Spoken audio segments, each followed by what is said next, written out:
En marge des cérémonies officielles du 60e anniversaire de la libération de Paris, cette initiative de l'Association des familles de fusillés, une quarantaine de personnes ont effectué ce week-end un parcours de la mémoire en se rendant dans différents lieux marqués par l'histoire.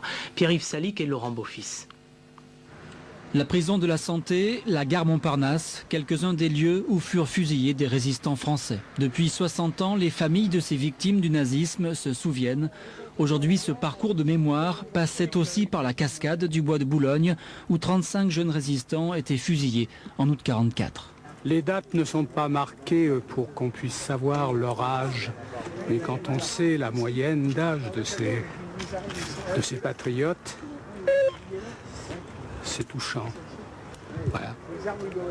Et j'espère que ceux qui passent devant avec leur petit vélo, un jour s'interrogeront sur ce monument pour savoir ce qu'il est, ce qu'il représente. Un devoir de mémoire pour l'histoire qui se confond avec le souvenir d'une vie de famille. C'est à la fois un honneur, mais c'est aussi également terrible. Parce que quand on est rentré, ma mère et moi, de déportation, il manquait quelqu'un et c'était mon frère qui avait 20 ans.